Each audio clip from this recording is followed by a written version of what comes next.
this video, share this video. Click on like and love. Eh? Click on like and love. Click on like and love. Owolo. Chris Mako. I greet you. Dalo hinde. Dalo hinde. Emana. Agwaram dem mmadụ say ha. That onwe ka VDM si wee nwekwa ka o si wee do. That mwa wezugo will still come out and talk.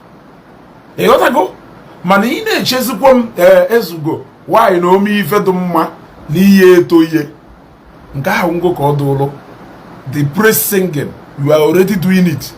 So you don't expect me to come and start praise singing with you also. You got to go? However, okay, no more ogo na ogufla around. I will come out and say, Oga, igufla around. Share this video.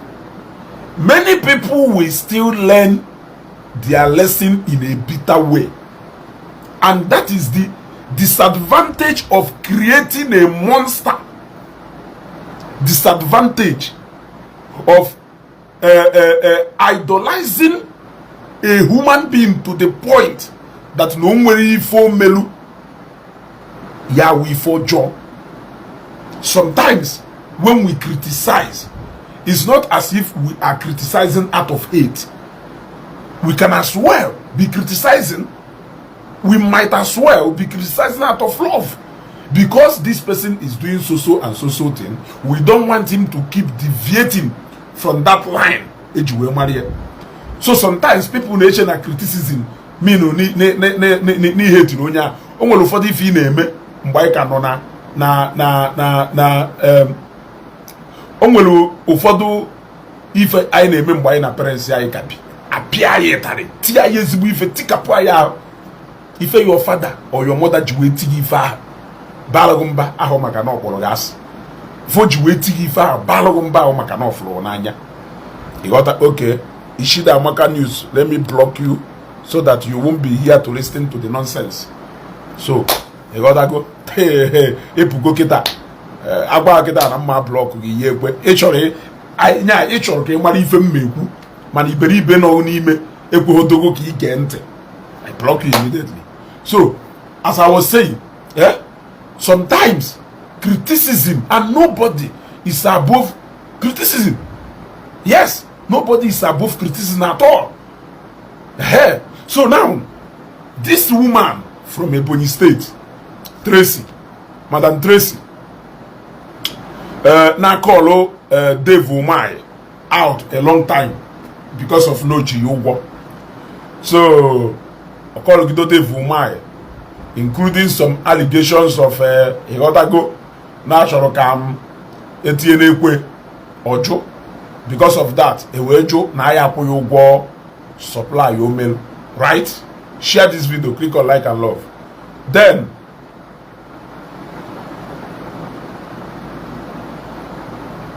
on a certain day, the police will evade the ebe na Lekki. We made the woman arrest. Luckily for her, Opo show her na phone. Show her way respond. So the matter after everything ended up in court, and the Shoreha finally managed to secure a bail for her. Now it happens that the same lawyer, the lawyer Gallo na the case, the same lawyer, Barrister Marshall, they represent VDM, who is also a lawyer to Shore.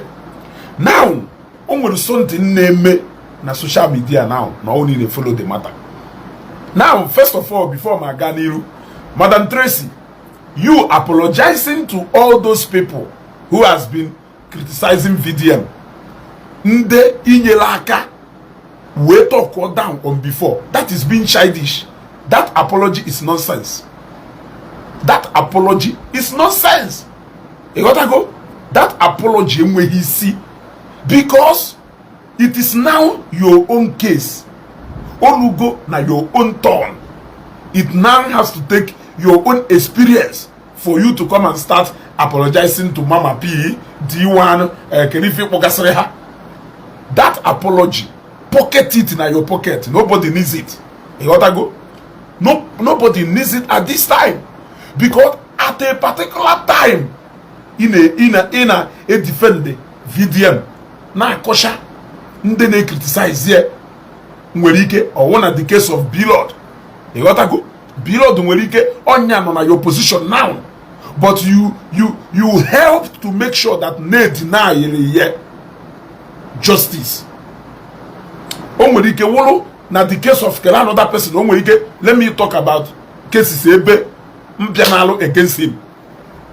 Let me talk about cases ebe because of block cases nine o treatigolo can criticize here. E criticize gonya na case Blord. E criticize nya na case King Mishi. E criticize nya na case Okuro Ndibo. E criticize nya na case Evangelist Bukobi. Criticize aya na case Jeremiah. Now, you say general advice on how not to be destructive. No, not call somebody out. You can actually call somebody out, but don't be direct into criticizing or condemning that person even before you get to know the whole story. Now, such cases low. Some of you, Amapota, now support for job. Today, it is now your own turn, Madam Tracy. You are beginning to apologize to all the people who criticize the VDM. Only because today you have witnessed the wrath of that God, that man you are trying to make God. You have witnessed the wrath of that idol you are creating in the name of a person. You have witnessed the wrath of that perfect human being, Mr. Integrity, you are painting. I'm very surprised when I heard you trying to show us or to prove to us how VDM has been claiming to be a man of integrity, why he is not. Who says we are interested in that particular story in Ako? Who says we are interested? Now, for you to know that there are still so many people who are still dwelling in ignorance just like you, the same people nyelaka will join na fight to get justice for you. They have now joined that God to condemn you. None of them do willing now to listen to you, only because that Alpha and Omega you helped to create has spoken. Now you have felt the wrath of that idol you are creating in the name of a human being. You have started crying. So forget about that emotional blackmail. It doesn't count anywhere. Throw it away. Throw it inside the bush. Let us talk about the main thing before I finally give you the advice I need to give you this night. Many of you will still collect if you fail to understand. Now, criticism and VDM is not out of hate, but just to make sure that he doesn't become that God he wants to become. Or against it, any politician, our powerful people, and that's how come he managed to get Onwa who has been claiming to be untouchable. Onwa Enuguku, who has been claiming to be untouchable, who EFCC, J. Benine, and he has proven to be untouchable. That's how come he managed to fight that case until we get Onwa into accountability. Are we trying to create another Onwa? Why you people are rejoicing that Onwa, who has proven to be untouchable, that VDM managed to get him into accountability? Are you people not aware that you are trying to create another Onwa who nobody can hold accountable? Are you people not thinking about that? Criticism is not necessarily or believe in 100%. You caution that person. You caution that person. Look at it now. The woman actually, when a good case, but because na VDM go way back here up lawyer marshal, almost good woman up before the people. Ndị niile na-sympathize with this woman withdraw go sympathy ha. Ụfọdụ nọ na-akọsi the woman ọnụ in a case of injustice that is very clear to everybody. Why can even you know a case of injustice that is very clear to everybody? Yes, Showore got into the matter. Barrister Marshall took over the case. Along the line, a lady, a senator, came and decided to be an intermediary between Senator Dave Umahi and Madam Tracy. Are you getting it? Now, at the end of the day, a fixed meeting. Ngumwe Barrister Marshall, he did the meeting, know the meeting. After everything, a discourse on at this meeting, because they are asking about evidence. VDM, na jumake evidence. VDM, name osensia oppression. Osensia oppression. Oba in. VDM, aima. Bentilie, no biar for the oppressed. No biar for nde actually intimidate. For nde actually guwayo. Onye actually guwayo, yari abia chisebeni ni yejumete evidence. If you are careful, you will lose that money. And the Kerife VDM claim no between the gap of Nda actually Guwayo and between the gap of Nda Hana oppress. You gotta go, okay, bigger Chris, off you go.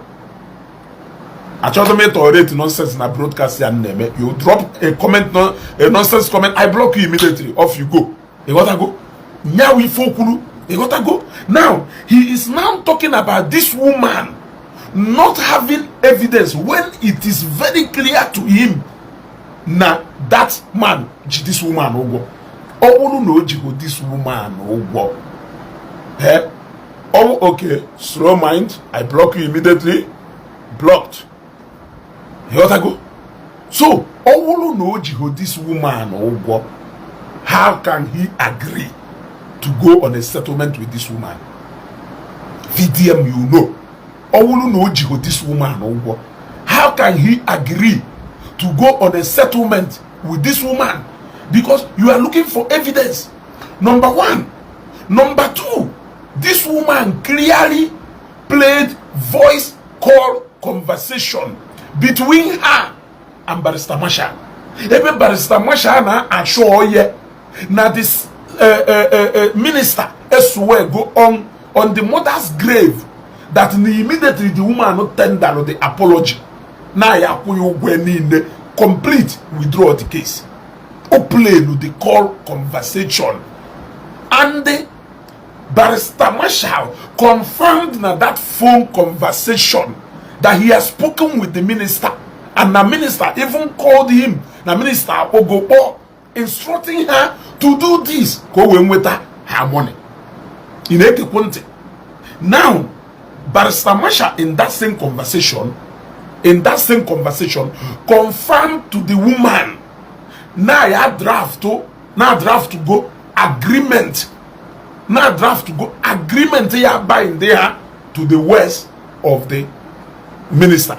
The woman repeatedly in that phone conversation, okay, DJ Nas, off you go.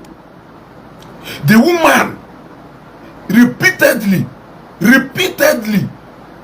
asked the barrister, can you send me a copy of that agreement? Let me see.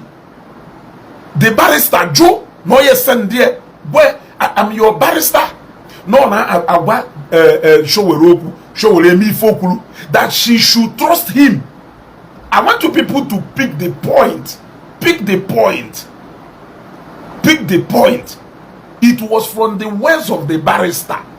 Now, in a recorded phone conversation between him and the woman. Now, then, for that she does not have physical evidence. What is your business? If I hire you as my lawyer, go and represent me. If I lose, let me lose. I can choose to go to appeal. So I don't know when it has now been the job of a lawyer to tell a client you don't have any evidence, therefore let me go and do this case the way I want to do it for your own good. If the woman say no, I need my money, let us proceed with the court. If I lose na court, let me go home and bear my loss. Na do no fair na this social media no na yo. Na do no fair. Or hosi court ko do re gba wan, you know, evidence.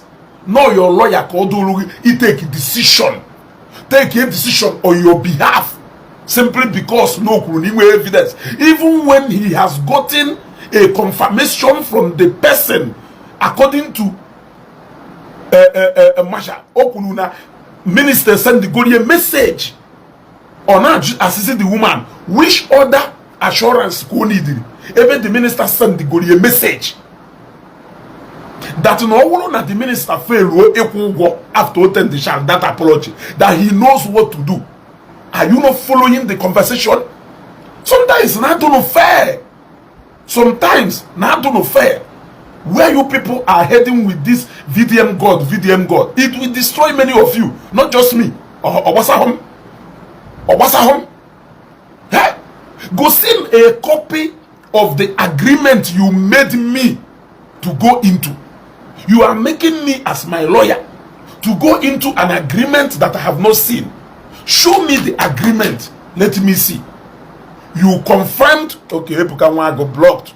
Then you try to convince her that she should not worry, that she is safe. Huh? You played the woman into making a video saying that now which kind of a lawyer are you?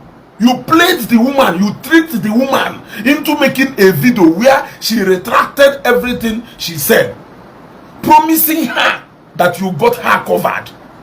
The woman at the same conversation say, I trust you. I trust you.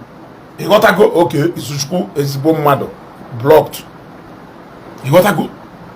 The woman, why you not call you repeatedly? No, I know her. I trust you, barrister. But you don't know the minister. I know him more than you. Please, before you release this video, you told her that before he released that video to the public, that the minister that she will confirm the money before he released the video. Now, the moment the woman made the video, you went ahead and released the video without her consent. You went ahead and collected money on her behalf without her consent. At the end of the day, you did not show her any contract or any agreement written to cover her. You did not show her anything. What it shows is that you clearly tricked her into that agreement. For what exactly? It is only you that knows. Now, to cover it up, you started threatening her and you went and draw your God Almighty because you feel that the moment your God speak, the matter will be settled. Make una fear God though. Many of you will still cry. This woman, the baby now today, let her cry. Let her cry. I will still give her advice. When you book all of vida, ya will pop advice. Let her cry. Let her cry. Okay, Obieful back and go feed the come women and my block. Ezugo, you don't like VDM, say you don't like VDM because I haven't seen you talk. Okay, let me block you. Let me block you straight. Ibulu hands go be here. I block you. Some of you may chafi funu melomun. Nesu Sugareno. You are fighting oppression and you are helping to conceal oppression. You know clearly. Now, Minister G, this woman, as a lawyer, go and represent this woman. Since when can lawyer you are telling her that she doesn't have evidence? Why did you not leave her at first? Leave her to pursue her case. You went there and spoiled the case for her. You took decision for her. Do you love her more than herself? She said, I want justice. Let her continue with the justice. Represent her in court. Let court decide that she doesn't have any evidence. So you went and took decision for her on her behalf. You collected money and no more the full payment you promised her. What is your interest in all this? Masha can Najo. Can you feel your interest in all this? Why didn't you leave that woman to her fate? Why did you wait Batani the matter only to come and mess it up for her? Whose interest are you trying to protect? Yeah? Who in interest? I need Leonardo Anna person. Only wanna put that mindset of VDM God. You don't have only actual human sense. I block that person straight. Why you don't like VDM when a matter is very clear? You blew that mentality of you do not like VDM. Can you consign with VDM never? Can you tell me if I consign with VDM? These people, some of them are clearly being umofeke. So the best to do is to get them off this platform. And I've started it a long time ago. I don't even need to exchange words with you. I block you. For the name with sense. They are now asking, so nje or lawyer can you case so you lawyer say no evidence. Oh, is that not so because you evidence? Since when can lawyer say be the same matter? You evidence maybe by one or say you evidence. Then Ogazie behind your back. Jezie ba in a settlement I concur with you because you evidence. Since when ko be do rime? Oh, na this woman agree with you because etu on I see we settle ever. Come efia ya gbana hom. Come mujiri yod. Because etu on I see we settle ever. Ogodo no 10,000 kanga shataro or no 20,000 kanga shataro kan jide kama meluzu ncha. Asizie okay in a settlement that is very much suitable. Now, which other evidence are you looking for when you confirm to the woman that the minister sent the Golu message? What other evidence are you looking for when you confirm to the woman in a telephone conversation that the minister sent the Golu message, no send the Golu text? You even told the woman, what other assurance are you looking for? When I have told that that will be more than the test that the minister has sent to you. You said it.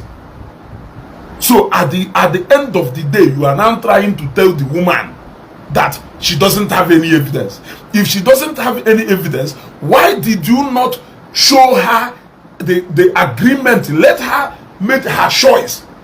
Why did you have to convince her that the agreement is to her own benefit? That not the agreement that her money will be paid to her in full. Why did you pressure her to make that video and send to you? Even when she kept on asking you, I know this man, because show me this agreement, let me see. You refused to show her that agreement, only to go at the end of the day and mess up everything. Then you came back to begin to tell her you don't have any evidence. Many of you now cover God syndrome because na VDM ekugoku or na VDM puta kita condemn o Barrister Marshall unu niile kita nọrọ na comment section na ko Barrister Marshall iyi amana ụfọdụ n'ime anyị ndị otu na lose go brain unu. You now listen through the brain of VDM. Don't worry, it will get to your turn. Agugon this woman number gono kan korea Odogwu Kiwi number 1, Tobe number 2, nke kpọrọ onwe Ratel Governor Anambra kelafe nke nwere indecision okwuo n'ọhọzi Ratel apịa ọgbabatakwa yọwakwa ụtọ ndị Ratel kelafe somebody cheta ma afe Izutek number 4. Then Madam Tracy number 5. Many of you will still cry. Chineke ye meruge bele. It will be something that will cost you a lot. You will bear the pain. So many people will bear now this rubbish in them. You will be a victim. That is only when you will understand. But then God don't know create here. VDM is now asking this woman, where is the evidence? You are now asking this woman, where is the evidence? When your lawyer has confirmed that no one go text message, this man see me if do tua. Yeah? Yeah, me if do tua. You people get her into. Now, let me tell you something. Somebody will case uno with the landlord na east. Mwe sense ya intimidation n'ime. Mwe bata n'ime. On the day and a court ka obviously ko me magomago because the woman a lawyer ko me magomago ke we kopunda aluna. I got to know about it. Mwe kolu ha emergency lawyer that day na court. Mkolu emergency lawyer that day na court. Elo na court that day. Kelu na court that day. I will fife this woman no plan no rime nwanya ajadu. Chineke mebele with the presence of a lawyer and the onye na ekpe magistrate na ekpe Chineke possessor. Okpe ifo okpe that day. E we continue progress ya na ekpe that ikpe. Because that day mbia na court so many people man the court ka the mama kan kesu go they say that there also had you say that case no katakwa jonga alpha imife that lawyer melody bazo imife that lawyer melody bazo that lawyer we team with that woman that lawyer we team with that woman we enter na agreement without the consent of the woman on a peribe. Without the consent of the woman on a peribe, which is gonna now only be gonna no 12 years, 15 years, it deserve her. In a year with notice in 6 months. But when you go now 6 months are no ya only be gonna no 15 years. Now you with notice at least 6 months. No, uguno ye mere spy. Na January egwe no ya puna April egwe no ya puna April February March April 3 months nwanye show mazi ewe wori ewe dechu no we kwapo ojuho wo onwo rent ojihu ibulu so nye ye quit notice no ya apo even mgbe rent ye na account egwe no ya apo even mgbe rent ye na account iweje ba na agreement with the lawyer agree na nde ekwetago na ha ya apo you entered in that agreement without consulting the woman in Ekpenibe. Now I wanted to take that case further. At the end of the day nenecha uno and kudoku yeva instead of this nonsense house. Why not? You just will get your better house. If not, mostly not the woman who know. No need to okay such amount of money to case. No need to okay case. Because eventually can appeal. KBJ High Court. Can get we pay we do. They got to go. The woman same ban that actually keko batase lawyer. The woman doesn't need to okay waste that kind of money instead of but you can see clearly for the lawyer say name, and that is exactly even this person obviously lobby from the other side. He did a specific job. Only God knows who are the beneficiaries of this job. For God's sake, I want that this woman insist you not show her money in full. Leave her. Do not take any decision for her. The woman also said no they no babalowo no na yenye go ye in full. Go water account call return kwala that 70,000 USD. Yes. Ohoketa ka go na enwebe okwu nu nwegidoro o wepụta na social media ogosi na unu enwebe na so many exchange of words. The woman they provide evidence discussion need go na enwelu. You took a decision for a woman na a case okwo ke represent ya. You are not representing her free. Her free job okay na alori. Or your client call if you decide to make you marry. If you decide to make you marry. Yeah?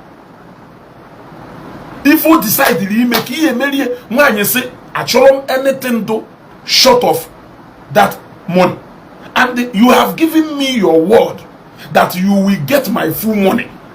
That's $70,000. In other words, this woman, cool down now. Or you what I want me. Or one of the need assurance galo in line with if you put in angwa. Manankawo, he tricks the woman. Kiwe generate the money. Kiwe worry as a settlement here. Oh, the woman who put a not your settlement. The woman who buy full money here. If you cannot help her, allow her. Kuje kula no that lawyer. I don't understand if you na choko either was here on this social media.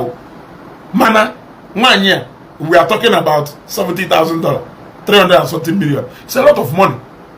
It's a lot of money. Your own will equal 10,000 naira.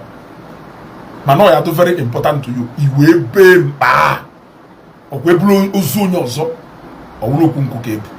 Settlement. Did she tell you that she wants settlement? According to her. Na meeting no. Na ife enyerie not on your down who no choho unu be convince gide who exactly are you trying to protect? Who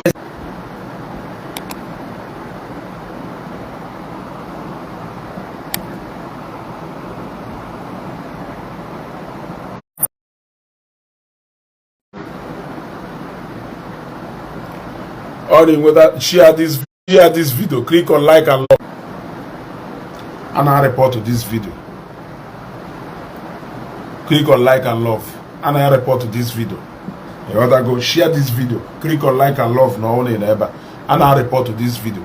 You other go, but the truth has to be said. Man, I report to the video, but the truth has to be said. After all, click on like and love. Some of you can be, but we are here. Guess what? We are here to remind you, like this woman. Who are you trying to patronize by saying, now you are apologizing? You are apologizing to who are you apologizing to? Yeah, because no look your own time. If you apologize, then they can apologize to. If you know, handle them. You don't know. No case man can handle that time. You will help them to deny somebody justice because no go your own time. Where to pass organ or to pass organ. How to pass organ? Go no on phone, whereas in the no put a phone, what evidence? Case we made the call. He was clearly trying to use confidence in the Madumwele Bono. We defend their lawyer, and that is exactly what he did. What he did was go use influence here and confidence in the Madumwele Bono. We defend their conceal evil lawyer, and because no go power, Madam Tracy so he is now utilizing that power because only Sayembo we know of the opinion that no man is perfect and no man can claim to be perfect. No matter what you do to a man, you can never take away the power of choice and opinion from any man. You cannot always hold a perfect opinion. I am waiting a time if I hit you a woman man, yeah, but an email. Just like now, he cannot clearly come out and help you to condemn a lawyer Niger representing a court. That is the same man or brag go about. You think he can come out and use because of you? Weje obviously cut off a man on to konya a lead counsel na case ni no anywhere. Now you are feeling the pain, and your other colleagues are still supporting him, which is exactly what you have been doing. Today you are now a victim of impunity. You are now crying. You are apologizing. Who are you apologizing to? He apologized, Chabo. Hey, to against web Jide Tobi. Shock Akawo. Is to take opportunity only is to take injuation. Correct if on a mepim rattles he be young way. They even denied him who only made rattle governor Anambra. Hachok Hakaji. Odobukiwi. I bring your account here down. Any instruction. Was it bring your Instagram account here down? I bring it down immediately. awkward dissenting on our support. We will a victim of it. You think you will be spared? I have never seen where a lawyer Nkulu represent him. Yes, he will take a decision but in an agreement that I am not a party of, that I don't know of. Njime off. Who took that decision with you? Men will go do evidence. Go and represent me. I am paying your legal fee. Let the court decide that I don't have evidence. Or one issue here, instead of you trying to negotiate, if you are negotiating as my lawyer, my interest should be of paramount concern to you. So, if you have taken a decision to conceal what has happened, to whose interest are you trying to protect? The minister or Tracy? The minister or Tracy? By the way, before you took over that case, quelle evidence Tracy Nyeru? Quelle evidence Madame Tracy Nyeru? Because I believe you must have studied that case very well, and if not that Senator who intervened, that case supposedly that got on. Yes, let us not be thinking backward. If not because that senator see okay, no my friend, let me go and talk to him. That case got on. Kele evidence iji proceed with that case before a senator will say that minister is my friend, let me go and see him, and immediately or intercede evidence disappear. And one on your way, when you get one nde na akuru na egwu wole na egwuregwu man niile ayado daft and ignorant at the same time. Kele evidence e present elegi we pick interest na this case. Anamajo, you were ready to go on with this case until somebody intervene or we say okay because no nyawo my friend, let me go and meet him. Okuho I will settle. Unukweta ujezie meet say the person biazie bono na ife meet them unu me meeting. The woman will say ashohomo. You now convince the woman. You told her that you got her back. You told her that she will be protected. You told her everything. You even persuade her into retracting her own statement. The woman felt insecure. In a telephone conversation, she kept on hammering it.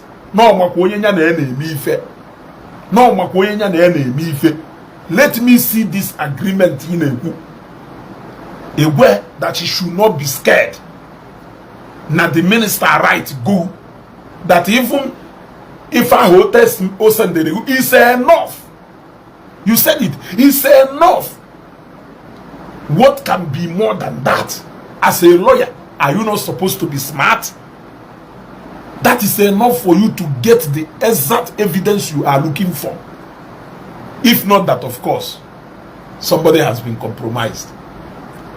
If not that, name will something do more fishy. And this is even the time for David Umahi to come out and say, or the 70,000 key wotalo. Because for all I know, when you call one, now 70k wotalo. You got to go. When you get, I won't know 70k wotalo. Eh?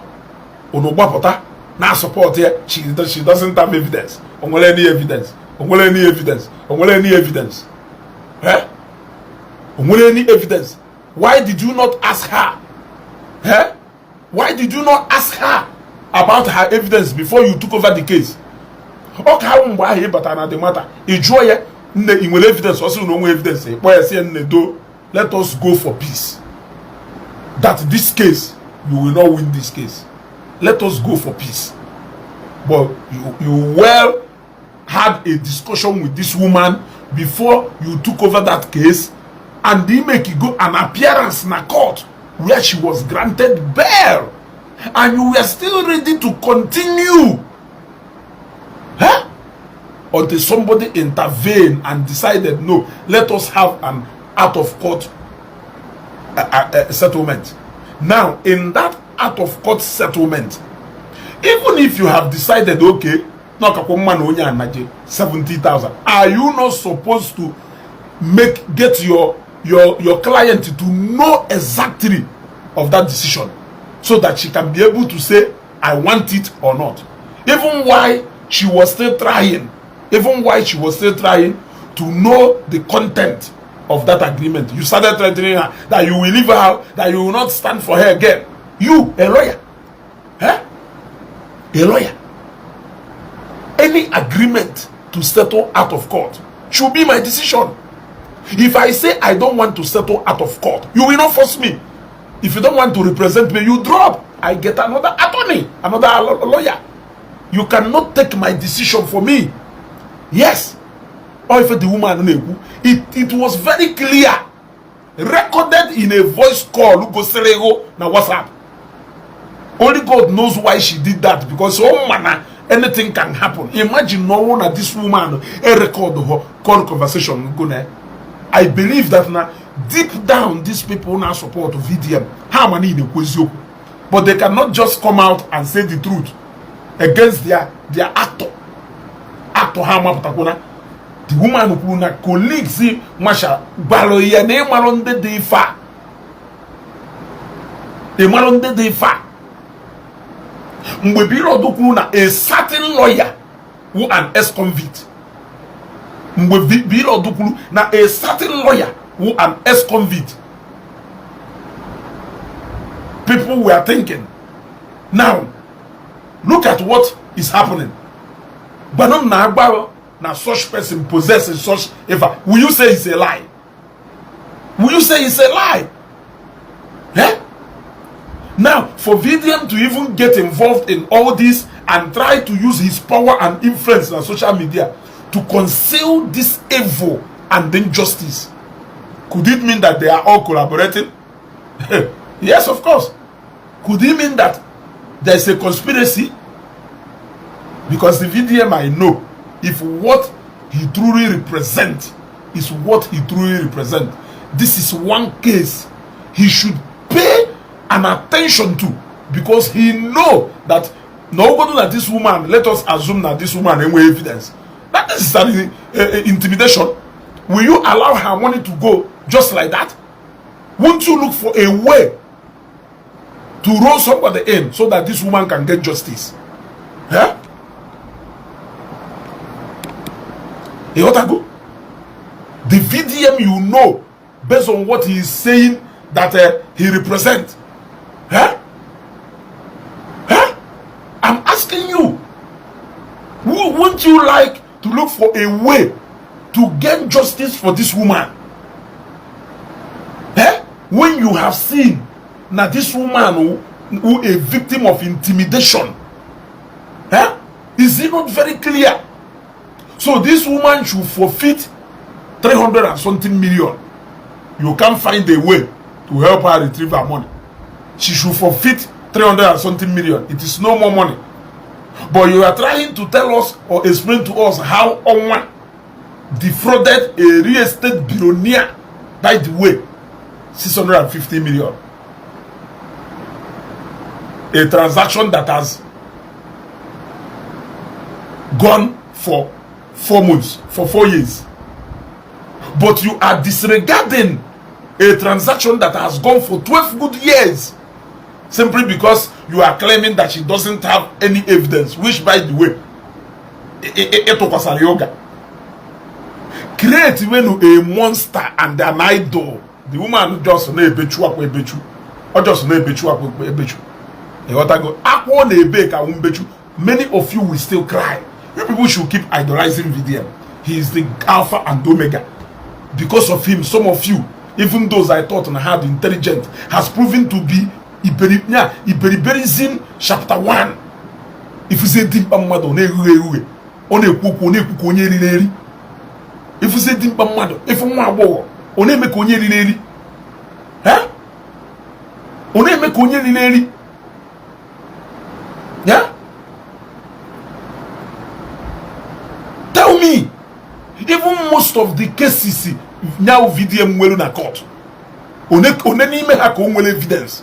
I'm asking you, oneni me ha ko onwere evidence marshal or hands go off wo no ye bezi or hands go off since when ko owo okenolo lawyer mo wo e advice mo mgbe m wotara ikpe agwa m na nwanne m inweho evidence na case ya o e ka chọrọ ịga on ka ọ na-esho ho asinya na kai discount kai ga yes ohonya ye dey taking decision by entering into an agreement I don't know of simply because I don't have any evidence. Or is it that you people much ezioku but you just don't want to say it? And I'm ajuju. Or who because you are also playing the usual game of worshiping your alpha and omega, of covering your alpha and omega. Is that what you people are doing? That on one enugu owing an Igbo man 650 million for 4 whole years is different from the minister owing a woman 350 something million, 305 million something for 12 years. Is that what you are telling me? It's not ringing a bell. So according to VDM, this one should just forfeit that money and go home and arrest. Is that what it means? So according to VDM, this woman should just forfeit that money and go home and rest. I don't understand. I'm failing to understand the game and Abuefa. But of course, he has to support his lawyer. According to the woman, she was told that it will happen, and it has happened. And many of you will still be a victim of this mess you are harboring. Tomorrow you will cry. Or for me. It's not for me. I'm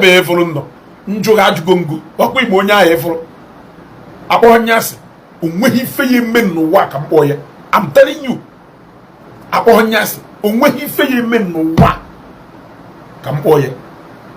Yes. And with so many, even if I need the services of a human rights activist, there are so many of them in this country who are doing wonderful job without making noise about it. I don't need to go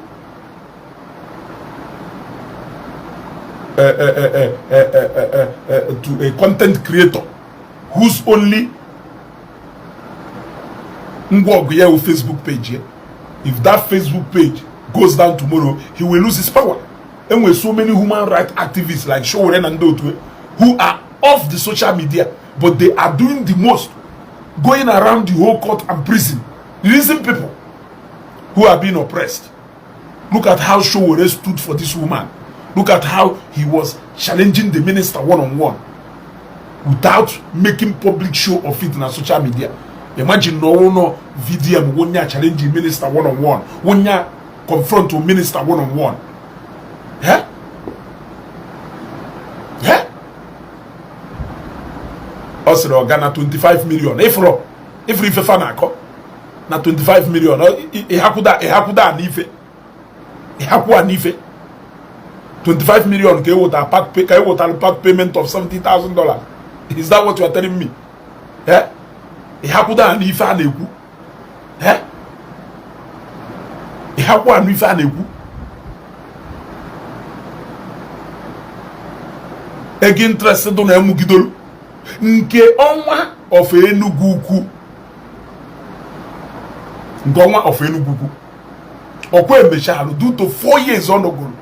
Ekwo no onwa agree no ye wotakwa additional 150 million to cover for the loss of that man. Anakwaka. I just choke wouldn't go chase a cloud. Tell me, do you know what 12 years is? Yeah? Even for 12 years, he did ego contract for 12 years, and VDM is not seeing anything intimidating in this. He's not seeing injustice in this. He honestly want that woman to go home and pretend like nothing happened. A case that made the woman to sell her house in Lekki just to pay off a bill that she's still paying because of accrued interest. Eh?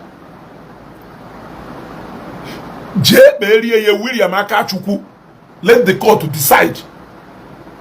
If you don't want to take up that case as a lawyer, leave her at first. It is not in your duty to undertake on any agreement without the consent of your client. Is it even ethical? Let the lawyers in the house come here and tell me that it is ethical for you to undertake in an agreement on behalf of your client without your client giving full consent. Come and tell me. Especially when we have a voice conversation of you assuring your client that she will get the full money she was promised, only for you at the end of the day to trick her into doing something she doesn't want to do. Then you now come back at the end of the day to come and remind her that she doesn't have evidence. What is your business? Your legal fee, is it you that will be paying it? Have you not lost a case before? Yes, your legal fee on in a representative free. Only in a representative free. But she is paying your legal fee. Yes, she's paying your legal fee. If you don't want to represent her, you tell her, no, I don't want to represent you. She will go and look for another lawyer. It is not you to determine whether she has evidence or court order.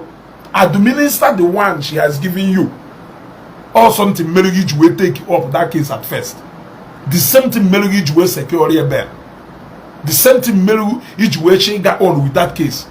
If not that one person intervened, you could have proceeded with that case. Quelle evidence did you proceed with that case? Quelle evidence did you proceed with that case? Ono fuchezi oku na ayekweku ezioku anato uga. Nso wadro. Come one the fojo. Ayekane 5 people. 5 people. You got that go? 5 people are one victim of this VDM Alpha and Omega. Many of you will still cry. Many of you will still cry. And don't be kwa kwa mbai chitakwa mono no ka na ebeju na akwado nu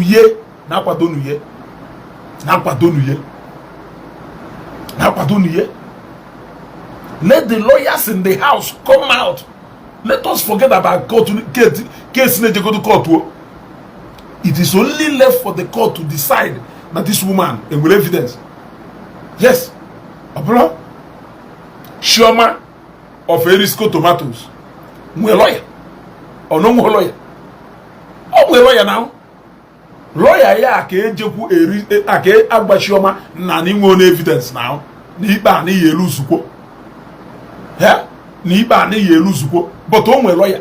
Ba mo onye dey fa hu nwere ikpe na court enwe lawyer. Even the person do guilty to a lawyer. The person dey innocent to a lawyer. Anana bu mmadu na azo nwere ike wuro ofu onye nwa na ari. But Hannah are lawyers and they had a jibe. For as long as now your client is willing to pay your legal fee, why will you not do your best to protect her and defend her? Oluzo case or what you get? Go. Oluzo case or what you get? Yes. Why will you force her? Why will you manipulate her into going into an agreement? You clearly refuse to tell her the content. You are talking about evidence. Go to her page and listen to the telephone conversation. Let me go to her page immediately.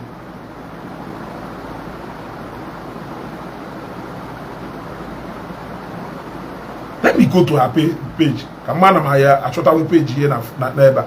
Yeah? Mana ma shota page here ba ana ekwu ife nwa na ekwu eh ana ekwu ife nwa na ekwu phone conversation do no very clear. You could hear the voice of Marshall trying to convince her. If I say today and ask him kele evidence you nwere eh. I'm still waiting for Showere to say something. ke phone nju we search account one.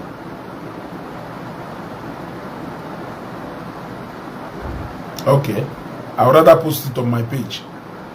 Yeah?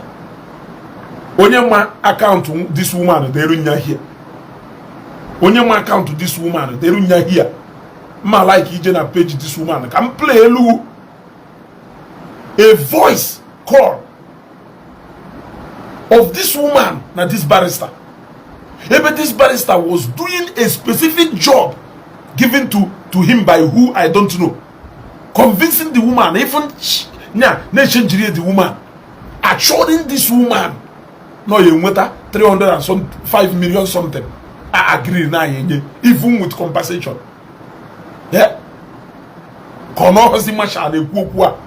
Honest na masha no ya biechiri ne kuo na obronya wonye ne kuokua. But it was her because it was him because na call the woman they were phone etua. The woman they were phone etua. Ifo enya na eku fu picture fu fifeni ne. Una ekwezi uku. Anyway, what do I know? Let us continue in saying that grace may abound. It is Madam Tracy today. It will still be you tomorrow. It will still be you tomorrow. I'm very much disappointed in a video that now you have somebody to oppressed. You come out to come and say she doesn't have evidence. Can you find the human right in Aro? Can you find a job in the human right? Only a lot of people age them. Bohe bubo. Eh? Bohe bubo tia na prison. A human right activist ye make it different. Popotonya na prisoner. Yes. They will look for evidence. They will walk around it and show that no nye enwe ifo mem. Iko Matthew endurance. Oh na wana hama ho. Oh manipulate the woman. The question na juzi to whose interest? Or to the interest of the minister. Ebutege go die ojeruzie a specific job. The woman na kwakwa since bia wolukwe ga wochi ya. How na the woman sholuka ko wo 70,000 egigwe jewalu nwe. How na the woman wo 70,000 okwote na video na chosi ko make it the matter ko lu ko worse to her by telling her nya jegodu chuo na onye ya gbapụta nwuri even $50. The woman about not of o nwere onye a grape nwa yo we na agba na enye 20 million 30 million 50 million 100 million go withdraw case ya ogba ha no ye withdraw ni for sure wo justice na ebe nwa no e potazi ije na agba atuzi onye ahụ nga ka e benefit ihe enwe ọbasa ho. Yes, for video me that's happen nya je pewe onye do hunger for judgment, for justice, especially after recounting every single thing she has lost.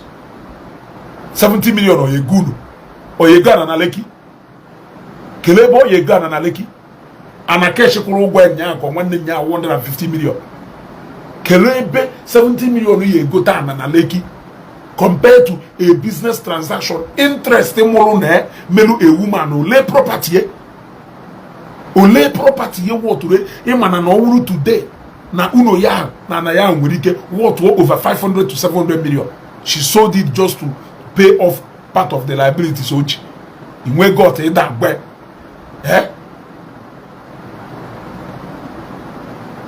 you free the woman who could not put here 600,000 legal fee here. It's not as if none represent here free. It's not as if none. Okay, let me tell you something. Akwa mwelu pre-bargain. Did Akwa's lawyer go ahead to go on that bargain with the Anambra state government without consent? Akwa ana majuga ajuju ebe unu mu ifunu na-ekwu lawyer Akwa o jelu na that pre-bargain with the government without consent akwa obiazie ojezie na agwazi akwa na inwe owe ni evidence yo na ụgwọ na ịba na pre bargain na inwekwara ike ịnọgido na trial ebe eke hit ojego eke hit ojego onye ze Jesus ojego obviously ndị aka jụrụ ajụ kedu ife unu na-ekwudu efuche eziokwu ịmara mana epentie lọya kwa nọkatazie ma ọ lọya eke hit nọkata ojezie n'azụ jemezie pre bargain with the government ijezi ijue ọgba eke hit na nwunye ewu na-ebe akwa n'ilo na enu ụmụ ejima amụrụ amụ ịlaikele ebe ị nọ ọkwara ije savụ 11 months pụta ọ ije savụ 6 months pụta ọ concern lụgo as long as he's ready to still pay your legal fee. What is your business? What is your business? Because that is exactly what just happened. I want to do no evidence. I say I want my full money. The very bad or lose the whole money. Let her lose it. Yes, all satisfaction. Yeah, I want my money to be paid in full. I don't need any half money. I don't need any settlement. And she kept on emphasizing on it. Now every call, sensing manipulation, he kept on emphasizing. You got her into trusting you only to end up betraying her. Then because you will a loud mouth, all in the name of no a big platform. All in the name of Nana Cho, Kaemeye idol. Nana Cho Komo ko Uchukwu. You went and drag him out. Conceal where many but to Tracy, I have an advice for you. Advice, yeah. Advice way for you is that you cannot be more intimidated, you cannot be more measured, you cannot be more oppressed than Blord and the rest of the people. VDM oppressible, humiliate here, drag here unjustly because no one a huge platform and no with confidence of many people. You cannot be more victim than those people. So therefore, since you've joined your fellow rattles to support him to oppress and victimize those people, you will bear your cross. Well, how do I mean that you will bear your cross? I will simply advise you. Take the 70,000 they have given you and go home and nurse your wound. Yes. Take the 70,000 they have given you, go home and nurse your wound. Let it be a price you have paid for helping to build that monster. Let it be the price you have paid for helping to groom that idol. Let it be the price you have paid for helping to mold that God in human form. So simply do what you join them to tell Blord to do then. You have to do that. You have to accept your fate because the Alpha and Omega has spoken. The beginning and end has spoken. The Elohim and the El Shaddai has spoken. What else do you want us to say? Yes. Oh yes. Oh yes. Take the 70,000 USD and go in. Go and nurse your wound. Go and count your loss. Or carry head to aho. Can I advise us to continue fighting for what? To continue fighting for what? How threaten ukuna na ya to nga. You got to go. How threaten ukuna na ya to nga. So oluzie e halela mbaji ako na ekwodo ofuki ye won. E halela mbaji ako na ekwodo ofuki ye won. Orijejo ho nye wo mbaji ako emu ife wo ekwodo. Hana bu ofuki ye won. Aye mecha nwe sense n'obodo a I measure with sense no good. Oh, now, lawyer, I don't want to enter into any plea bargain. When you can lawyer Ijeba in such agreement simply because you feel that that is the best for your lawyer, for your client. Is it your business? Yes? Is it your business? It's not your business. Even medical doctors, you make operation. And when people have sign no that he sign no on go actually email you consent. Or you make operation because no feel no the best for you or no you save your own. If you don't love your life more than the doctor, or the doctor I love you more than your life, more than you or your life. So this decision will always be yours to take. The same thing in the legal profession. So Marshall knows exactly what he did, and he knows whose interest he has protected. A man na tarnish political career na na-egbu political image ye. You got to go. Na na-egbu political image ye. Where you use the lawyer to clean up the mess. Obviously, money has been paid. Yes. He who pays the piper more dictates the tune. The highest bidder takes it all. Yes, so Okama, yes, Obonandubisi, yes, Ezioku my brother. Okamaka, the woman feel what the pain other people may feel. Let her feel that pain other people may feel. Some of you will still learn in a hard way. You will learn in a hard way. Court, case you go to court, can I buy evidence? Even when case you court in the first place. Can even make case you court in the first place? Yeah? Why did you go to court in the first place? Why were you making those appearances? They got what the woman when madam you go guilty if in no evidence because maybe but why did you charge for legal fee? Why were you appearing in court? Why did you not ask about the evidence then? No evidence was given to you then. You only proceeded to the case without any evidence. On our way. For the email, some of them, believe me, many of them don't sensible on the phone. Ezugo. I like him if he name. What I go happen our people. I love VDM, but main card I like if you go or I talk with so many of them a lot on phone. What I go even in the comment section, I love VDM. I'm a rattle bot. I love VDM bot. That is the best way. That is the best.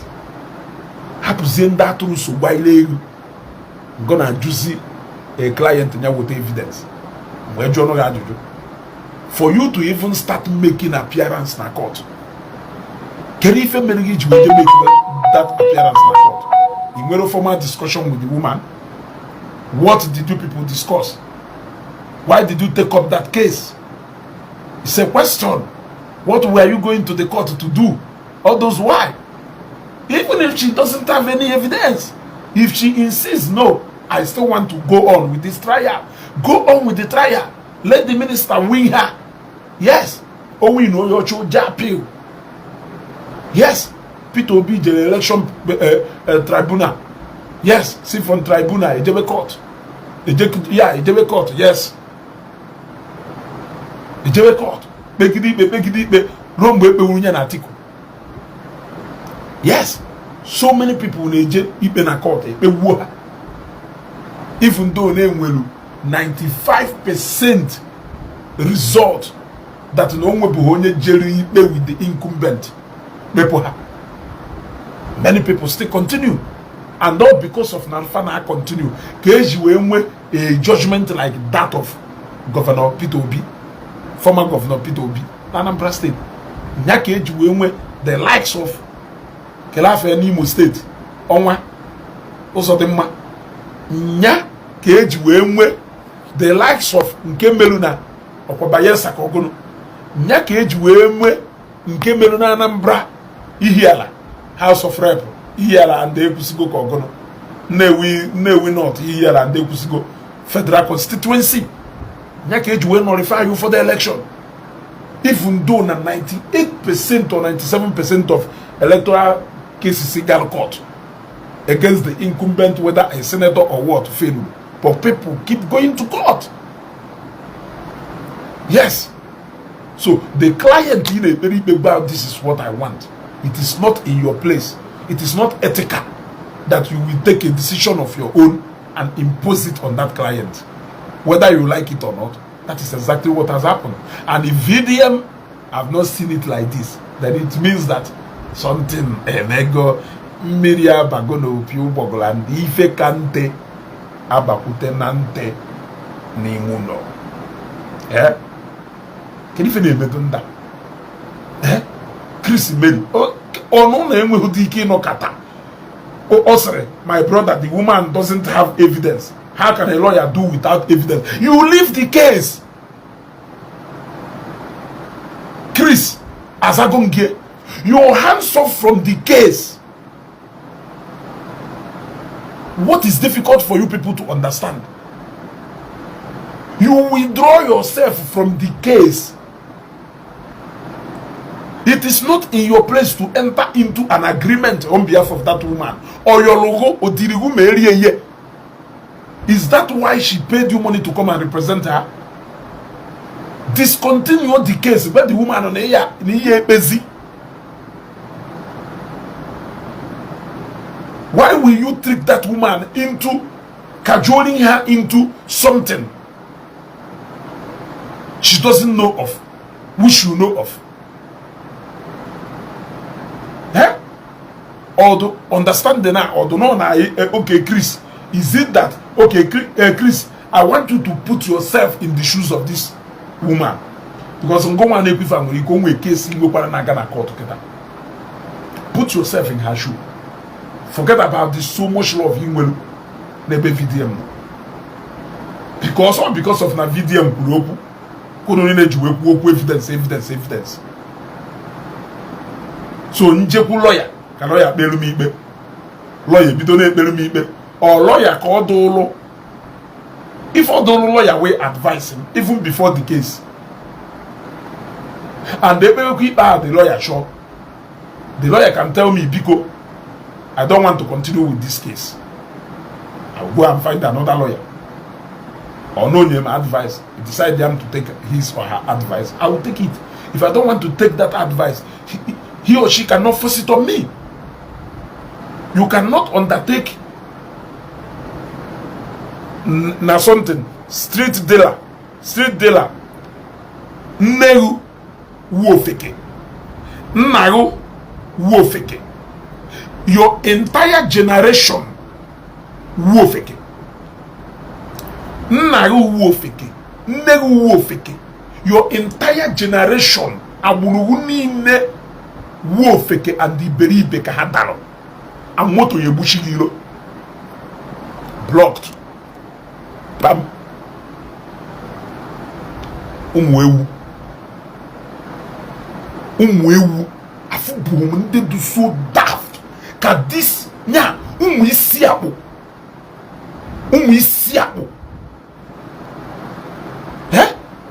if kono ha ka ha na-eti na the case of Onwa VDM is fighting for the poor. Onya buri wayo orilege konori hege okwo Yahoo boy bu laptop anakosi ndoche ego ahụ okwo Yahoo boy onyo hi azuru azu okwo onyo hi azuru azu okwo onyo ekperima azuru azu enwe okwu ife ọ na-alụ okwo Yahoo akwụkwọ ka ọ na-atụ ohikwu ka ọ na-ezu ndị ọcha mana ọ na-agba VDM is fighting for akwari ohi akwari wayo ka egburu mmadụ ọ na-egwukwo wayo nọ na-enye mkpọtụ wayo ọ na-egwukwo wayo a na-ekwuweri because they like a VDM the right thing cannot be done.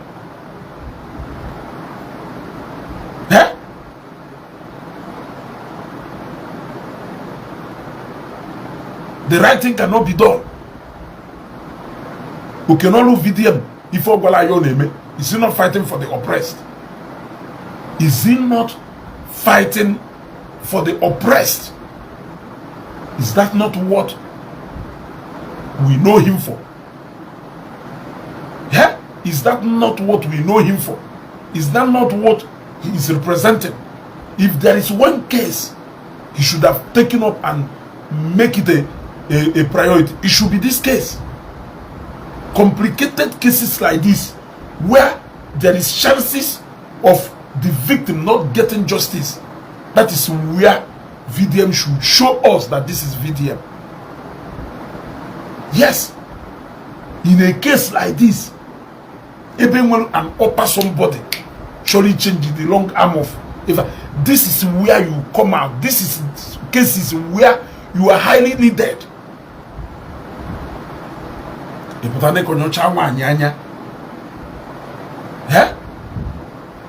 See no more evidence. So I would say that person be intercede that be on a marshal continue with that case. And I'm to were they expecting even somebody to come up at the first time? The case I governor on the court. Where you see for marshal to take up that case, quelle evidence would you at first? Anyway, Madam Tracy, I've given you a what I go.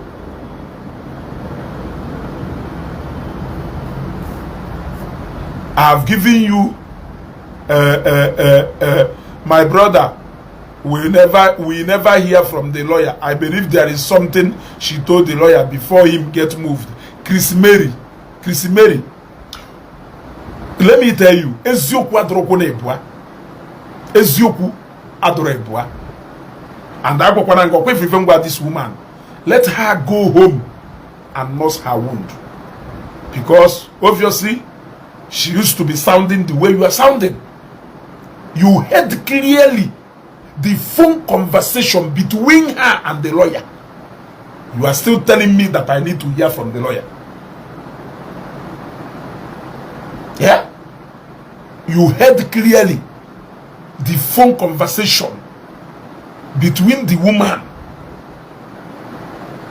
Yeah? And the lawyer. And you are still asking me that I need to hear from the lawyer. Can you even need the name from the lawyer? When I have heard everything direct from the lawyer. Yeah?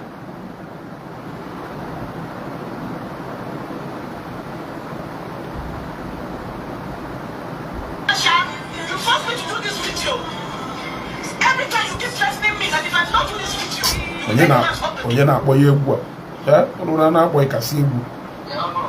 yeah, but it's a Martian. You know, you told me that you write an undertaking that you will sign. Is your undertaking ready? Let me just take a look at it, please. Negente. Sure. Negente. Yeah, but it's a Martian. Negente. You know, you told me that you write an undertaking that he will sign. Is your undertaking ready? Let me just take a look at it, please. You know, as my lawyer, all these things I'm sending to you, they are very confidential, and it's because of trust. But I know the person we are dealing with. So, I don't know why you.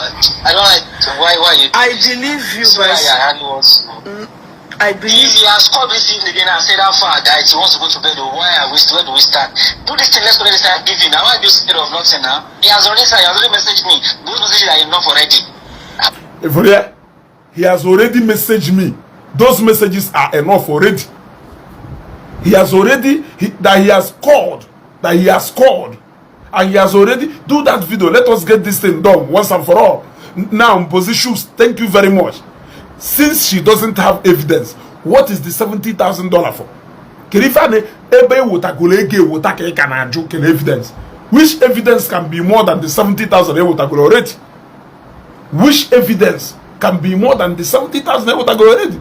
You heard the barrister telling her that what can be more than the message? The message you sent already. Negente. My lawyer, and I've told you there's no problem now. But Samasha, you are my lawyer. I trust you. I have spoken with him. He has sent messages to me. I've seen what he has sent. That one is not sufficient. He say, I have spoken with him, and they, okay, okay, forget this matter. Nnabu is a Christian. Oh yeah, off you go. Anything in who got contrary to VDM. Forget this matter.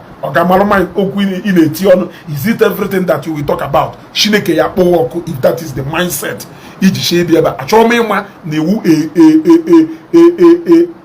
a frequent follower on this page. A drop all that nonsense. I block you immediately. I block you immediately. Yeah? If those messages are enough. Barrister Marshall, which other evidence are you looking for? When those messages, according to you, are already enough evidence, which other evidence are you looking for? Negent. Okay, he has sent the undertaker. I don't know what to do to him now. He has sent messages to me, yes, now. Yes, can I take have conversations now, so can't do anything. Can I take a look at the agreement, please? Because this man, I know him very well. You know what we do. I beg of you, after today, don't come about this matter again. Don't talk to me about it again. No, I'm telling that you will let on me, and let's end it like that. Barrister Marshall, I don't like it. no. Let's just end it like this. Barrister Marshall, it's not like that, please. Marshall, can you hear me? Hello, my brother, can you hear me? I can hear you. Yes, Barrister Marshall, you know that me and you, we sat down, we had an agreement. And as my lawyer... Don't trust him, he also does not trust you. He has simply said, Marshall, he said he swore by his mother's grave that this night he's going to give the money this night. And you get your money so that go back and face your business. That's what he has promised. So when you have Sultan, he's asking me now, he said he wants to give the money. If you don't want the money, just tell me you don't want the money. Now let me tell him, please go ahead and do what you want to do. You're not going to involve with this matter again after today at all. Barrister I'm Marshall, telling you, after this night, I'll just tell you right now that if nobody should come over this matter, I don't want to get involved. There's no way I'll try to make peace. In the matter what you're trying to mess us up, trying to go back on your words. Don't do that though. I'm not going back on my told me I should buy it and let's have peace. If I don't trust you. You can let him send it in now. Okay. So you're already giving his word. He has sworn with his life. I'm going to do it. Why would you just tell somebody? He has sworn with his life that he's going to do it. Whose interest are you trying to protect here? Even against your own client, you are pressuring your client to do something, even when she is trying to be sure that she's doing the right thing. You are cajoling her, you are manipulating her, you are controlling her to do something. Eh? To whose interest exactly? You know what's impressionable? It will be for him. He doesn't do it into his words. He has sent me messages now. If he doesn't keep to his words, he has sent me messages now. So those messages are enough to stand as evidence. Because you put a hacketa guy needing 100 million. I know now. He won't age them again before you can even say, okay, can you coach them? Second. You say he has screenshotted. He has screenshotted. Meaning no screenshot to go message say who sent the here. Why ask the money 100 times? So what's not the problem? It's not like Omai doesn't have the money. Omai has that money 100 times. So what is the problem? Just leave it. I just leave that please go ahead and do what you want to do. And I'll just move on from the matter. And you guys will just face yourself and that ends it. You know, as my lawyer, I was doing those videos and sending to you in confidence. If I don't trust you, will I send you those videos? Will I take your advice? Leave this long story now. As much as you raise. Will I take your advice? Leave this long story. Or do so much interested in now when you may be there or no when even children can generally and if I can business can and if I can end if I can you see? What do so much interested? Maybe that video he sent the alarm. Yeah? I show where I say something, no. I just want to say this place don't go this way. He doesn't question, he just does it. If Rivokulu, when I tell Showore, don't go this way, he doesn't question it, he will just do it. I check all my videos with him. He doesn't challenge it. So why will you be giving problems over this minor thing now? Okay, no problem. I don't want to do this when I no just problem. You're taking things. Okay, they start. What I whisper to him and say is, he does it. Okay, no problem. The thing now is that I want you to collect the money by yourself. because I don't want to. Let me say that 100 times again. I said there's no problem. I already say it's over and over again. Even if you say he doesn't want to meet you and give you money, he doesn't trust you. And next time you start posting, I will collect you, give me the money and I will give you. And you already agreed. He said 9:30. This already after 10. He said 9:30. He wants to see it. He's going to take the money from his chief of staff. And now you are dragging it. You want me to walk in around in the midnight. You see? You see? At that log where in 9:30 you come and you generate the money from his chief of staff. From his chief of staff. From then they feel no another person go or chief of staff here when you water that money. Is it not enough evidence? Which other evidence are you looking for? The evidence about Balogo ye guy will like the woman. Not sure only the woman the woman a BD post here. Is it not? You were the one in the middle of this whole conversation. You can easily bring the conversation between you and the minister and attend that as an evidence. Because your client here is Tracy and not the minister. You should be standing in favor of your client. From then I say, man, no go from the lawyer. Are you not hearing from the lawyer direct here? Which other thing do you want to hear? I'm not going to do it now. Okay. No problem, sir. It's just that this video. Okay, I trust you. No problem. It's just because of the side effect of the video, if the whole thing does not go as we have discussed, because we talked about undertaking and everything, I don't trust David Umahi. He has sent messages. That's undertaking already. He kept on confirming that he has sent messages, meaning that those messages are enough to stand as evidence. He has sent messages. How many times have you heard him say he has sent me? The woman said again, it's just that I don't trust David Umahi. Then the Barrister Marshall said he has sent messages now, meaning that those messages were enough evidence. So which other evidence is he looking for? Which other evidence is he looking for? Aside the messages that Umahi is willing to pay. Now that this woman let me go and call Umahi out. Umahi out that is owing me 100 million so that he can give me money provided I withdraw the video meme. Let me go and do that now. Since if anybody call you out, you pay money. Yeah? Already accept it. I'm the undertaking already. The messages and the undertaking already. So if there is no undertaking, why did you trick this woman into telling her that name will an undertaking? Gent again. Don't go as we have discussed. Gent, listen. Because we talked about undertaking and everything. I don't trust David Umahi. He has sent messages. That's undertaking already. Just sent already. Undertaking already. He has sent it. Oh, he said he has sent messages. That is undertaking already. Where is that messages? Or where are those messages?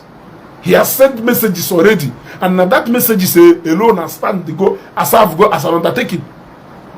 So where is those messages? Where is those messages that you are now asking of evidence? Where is those messages? When you kept happening to this woman that now those messages is more like an undertaking. Sir, please, can you share with me, please? Oh, that means you think I'm lying? No, I trust you. Don't worry. I will do the video. I'll go and post it now on Instagram and Facebook. She said again, sir, please, can I see? Can I share with you? Okweho, he is refusing to show her the content of those messages. Why is he refusing to show her the content of those messages? Why is he refusing to show her any undertaking? Huh? You told her that there was an undertaking here. You are now trying to make it look like the messages are undertaken already. Whose interest are you trying to protect? You see, you know what? I have crazy cases tomorrow, very crazy cases. I'm just focused on my case. No problem. I'll go and post it. Don't worry. I'll go and post it. I'll post it and get back to you. Now just give me a few minutes. Give me a few minutes. Hi. Demand notice. Marshall Baka was mad with me. He was mad with me. He said, why did I forward it to Omoyele Showore? Why did I forward that demand notice and the options they gave me to consider to Showore? Why did I post it on my page? I said, no. Nigerians have stood up for me. Nigerians have been there for me. So let me leave it here for people who are asking about the evidence. Ono ya afuche ezioku. Ona amaloma na conceal okwu ase. Ono ya afuche ezioku, mana ezioku. Ona amaloma na conceal okwu ase. You got to go. Ono ya afuche ezioku. Ona amaloma na conceal ezioku because no love VDM. Jisinike is the voice you have heard now. Is that not Marshall's voice? The phone number there in that WhatsApp, is that not Marshall's phone number? Oga Chris Mary, I know that there is nothing I say here that will ever make you to agree on anything provided not VDM. Go and watch the video clearly. The phone conversation there about 3 or 4. There is another one where Marshall agreed that where the woman read it out, and he agreed that na nife ekulu wuna umahi yakwe 300 and something million with even damages. Chris Mary, boy, ifo jaw makechini ine. Boy, ifo jaw makechini ine. You're in a case like this, your lawyer should be your confidant. Your lawyer should be your most trusted person. If your lawyer convince you that this is how things is, and you believe your lawyer, it is not, you have not done completely something out of place. You promise her that she will get 300 and something million, that she will even confirm the money before she will do the video. What has changed? Why did you forward the video immediately? Why did you forward the video that she sent you this video and she told you, look, you went ahead and you forwarded this video, you published this video without her consent? You agreed with her that she will confirm the money before that video will be posted. Why is it that she did not confirm any money? You did not give her the money complete, and you have already posted the video before you even proceed to giving her the money. Why are you requesting for evidence when you convince her to say that the chat, the message between you and the Omai is already evidence and undertaken on its own? I will leave people to judge. But if you look at all these things and you said, because VDM is involved, there is no case here, don't worry. Posterity and nation, they are listening. It is this woman today. We don't know who it will be tomorrow. Today, very stressful to me. In fact, for the past 2 weeks in Bata Lagos, I have never been stressed like these past 2 weeks. So I'm going to end this broadcast here. I have said my mind. Whatever you make out of it. But the only advice I will be giving this woman, I will give this woman today is, Madam, you are the one who helped to build this monster here. So this is exactly what others. Hey, na VDM na toga like this. So VDM, you are like, no. It must happen to you before you can believe in a case that is very clear. Or will not case too complicated or difficult. In a case that is very clear, you don't even need any evidence. It is clear. You will be biased because of no VDM. The most funniest of it all is na somebody made advert and wafia ye. Ijekwa wolu video advert we megari advert madu meri ye ya tororeti ye. Weziokwu madu meri ye ya tororeti ye. Onye go na ele break pad na the same line on a trade fair. We for customer na bi golu afia. We all that customer we ni ele inferior. But on a price they will believe no ye let's say cheaper.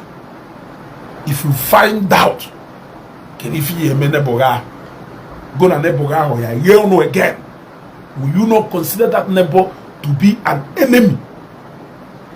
Will you say after all, only this customer afia cheaper, this customer they enjoy? Will you say that? You will not say that. You will not say that. Mo ogwedo biko nnimu anyi na ejili ọ na-eti ikwu so ka nkọ na nni bịa rie nkem na nkem udukwu oke ịma na oso na complicate osa. You found out what are you going to do? Mana unu niile nọ na-akụ aka ọ na-eme. Unu niile nọ na-akụ aka na onye kpọwala afịa na ya pụta wole afịa kpọwalụ pụta na Facebook kọtụrụ ngwa afịa ihe ka i wee lee nke ife eji egbu mmadụ, ife ụfọdụ ji wee gbuo na mmadụ kọtụrụ biznes fa na the same line. Ewere send ya mmadụ 6 feet, ewere sie okwu 10, 15, 20 years. Mana o melu ị na-akọnsịrị ya because of na love video. What more can be that? I don't need anything more to describe those people they describe, because some kind of kolo and injustice that even a baby amuru today ya fumu say na never adroma man adult na say na odumma I don't odumma. Anyway, what do I know? Kabani amala imma kachifoni.